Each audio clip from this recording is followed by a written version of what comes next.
सालिग्राम जी आए, उन्होंने जाति सूचक गालियाँ मतलब जाति सूचक शब्द व कुछ गंदी गंदी गालियाँ दी। उनके हाथ में एक पिस्टल थी। 3-4 मतलब 2 या 3 फायर किए उन्होंने।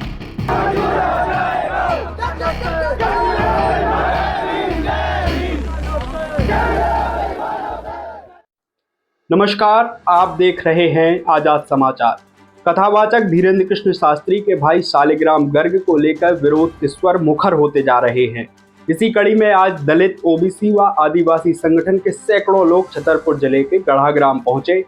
ये वही गांव है जहां पीड़ित परिवार रहता है। यहीं पर धीरेन्द्र कृष्ण शास्त्री के भाई ने एक दलित परिवार की शादी में दबंगाई दिखाते हुए फायरिंग की थी। भीम आर्मी, ओबीसी महासभा व जयस के पदाधिकारियों ने पीड़ित परिवार से मुलाकात की। साथ ही पुलिस से आरोपी सालिग्राम की गिरफ्तारी की मांग के साथ इस मामले में आर्म्स एक्ट की धारा जोड़ने को लेकर प्रदर्शन भी किया। वहीं अब इस मामले में दूल्हा आकाश अहिरबार का बयान भी आ गया है। आकाश अहिरबार वही शख्स है जिनकी बारात अटकोहा गांव से गड़ा गांव गई थी। उनके बयान से तो अब बागेश्वर धाम के पीठाधीश्वर धीरेन्द्र कृष्ण शास्त्री पर भी सवाल खड़े हो रहे हैं। आकाश ने बताया कि उनके घर पर जानकारी आई थी कि वे अपनी शादी 18 फरवरी को बागेश्वर धाम के सामूहिक विवाह सम्मेलन से करें। उन्होंने ये बात मानने से इनकार कर दिया और तय तारीख पर अलग से शादी करने का फैसला लिया। ये बात कथावाचक धीरेन्द्र कृष्ण शास्त्री के भाई सालिग्राम को बर्दाश्त नहीं हुई और शादी समारोह में घुस आया और ये पूरा कांड कर दिया। जी, क्या नाम है आपका? मेरा आकाश अहिरबार नाम है। कहाँ के रहने वाले हो? अटकोहा का रहने वाला मैं। कहाँ शादी हुई है आपकी और क्या घटना हुई? मेरी शादी ग्राम गढ़ा में हुई है। शादी 11 फरवरी को थी। हम लोग जब बारात लेकर अटकोहा से गढ़ा पहुँचे तो आधा घंटे के बाद खाना पीना चालू हो गया था। खाना खा रहे थे सब लोग। कुछ लोग रह गए थे खाना खाते समय। बाकी राई का प्रोग्राम चालू हो गया था और डीजे में भी राई बज रही थी। उसके बाद सालिग्राम जी आए, उन्होंने जाति सूचक गालियाँ मतलब जाति सूचक शब्द व कुछ गंदी गंदी गालियाँ दी। उनके हाथ में एक पिस्टल थी और 3-4 मतलब 2 या 3 फायर किए उन्होंने, जो देखा था। फिर उसके बाद जो भी उनको रोक रहा था कि महाराज ऐसा ना करो, तो उनको ही मार रहे थे वो लोग। कितने लोग थे वो मतलब मार तो एक सालिग्राम ही रहा था, बाकी उनको रोकने के लिए थे 4-5 लोग, लेकिन वो उनके नहीं रोक रहा था। क्यों कर रहे थे सब? क्या वजह थी? वजह यह है कि जो 18 तारीख को सामूहिक विवाह होना था बागेश्वर धाम में, जो प्रोग्राम था बागेश्वर, वो धीरेन्द्र शास्त्री जी ने घर में पहुंचाई थी खबर कि वहाँ पे शादी कर लो। हम लोगों ने वहाँ पर शादी नहीं की है, तो इससे सालिग्राम जी भड़क। क्यों नहीं की थी? क्या कुछ ऐसा था? नहीं, हम आज़ाद भारत है। आज़ाद भारत में हम जैसी हमारी इच्छा होगी हम शादी वैसे करेंगे। मतलब छोटे महाराज के लिए राई तो बहाना था, उद्देश्य तो दलित परिवार को सबक सिखाना था।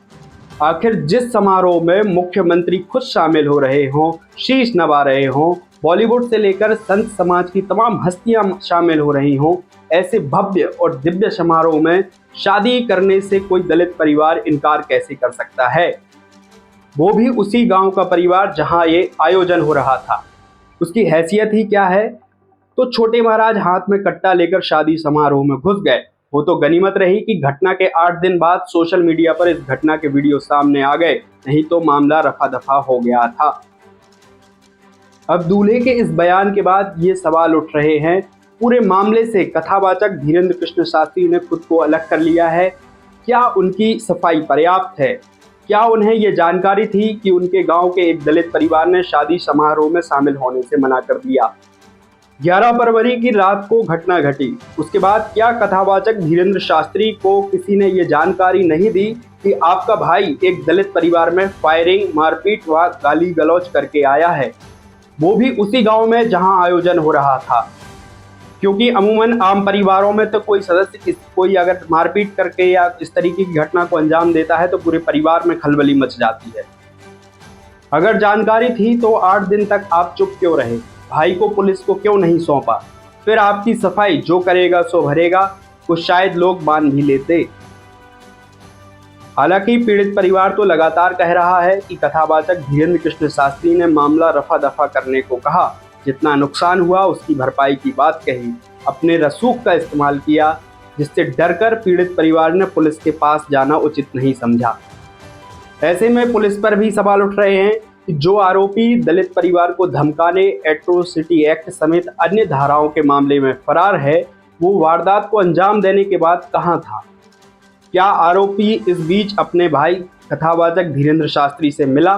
और इस पहलू को जांचने के लिए क्या पुलिस ने कथावाचक धीरेन्द्र शास्त्री से पूछताछ की? क्योंकि इस तरह के केसों में आरोपी के परिवार के सदस्यों से पुलिस पूछताछ करती है। आरोपी कहां जा सकता है, इसके बारे में जानकारी जुटाई जाती है। क्या पुलिस ये काम कर रही है? घटना को आज 14 दिन हो गए हैं, लेकिन आरोपी पुलिस की गिरफ्त से अभी भी बाहर है। पीड़ित परिवार दहशत में है। पुलिस जिस तरीके से काम कर रही है उसकी कार्यशैली पर सवाल उठने लाजमी हैं। अगर पीड़ित परिवार के साथ फिर से कुछ वारदात हो जाती है तो उसके लिए कौन जिम्मेदार होगा? क्योंकि हाल ही में इंदौर की एक घटना में पुलिस की लापरवाही सामने आई थी, जिसकी कीमत एक कॉलेज की महिला प्राचार्य को जान देकर चुकानी पड़ी। जाते जाते हृदय विदारक घटना को भी जान लेते हैं। इंदौर के बीएम कॉलेज की प्रिंसिपल विमुक्ता शर्मा को उनके ही एक सिरफरे छात्र ने जिंदा जला दिया। ये छात्र उन्हें 1 साल से परेशान कर रहा था, धमका रहा था। इसके लिए उन्होंने कई बार पुलिस से शिकायत भी की, लिखित आवेदन दिया, लेकिन पुलिस ने कोई कार्रवाई नहीं की। अंत में उस छात्र के हौसले इतने बुलंद हो गए कि उसने विमुक्ता शर्मा पर पेट्रोल डालकर आग लगा दी। 55 वर्षीय विमुक्ता शर्मा 5 दिनों तक मौत से लड़ती रही, लेकिन शनिवार सुबह यानी आज करीब 3:45 बजे उनकी मौत हो गई। अब लापरवाही के लिए किसी पुलिसकर्मी को सस्पेंड कर दिया जाए या उसे नौकरी से निकाल दिया जाए, लेकिन जो इस परिवार ने खोया है वो शायद कभी उसके पास वापस नहीं आ सकता।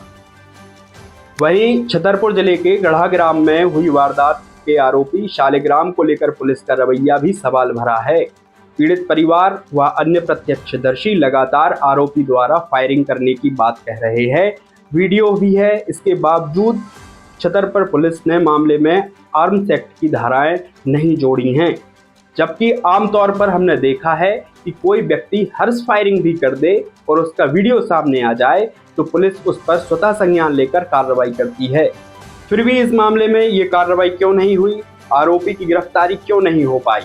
क्या छतरपुर पुलिस किसी अनहोनी का इंतजार कर रही है? हम आपको इन्हीं सवालों के साथ छोड़े जा रहे हैं। उम्मीद करते हैं कि छतरपुर पुलिस अपने कर्तव्यों को निभाते हुए बिना किसी दबाव में आए निष्पक्ष कार्रवाई करेगी। अंत में आपसे एक ही बात कहनी है, आज के दौर में जो हालात हैं उनमें स्वतंत्र व निष्पक्ष पत्रकारिता करना सबसे चुनौतीपूर्ण है, लिहाजा आपसे सहयोग की ज़रूरत है।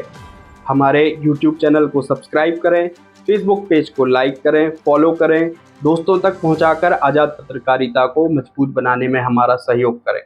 मिलते हैं किसी और वीडियो में, तब तक देखते रहें आज़ाद समाचार। धन्यवाद।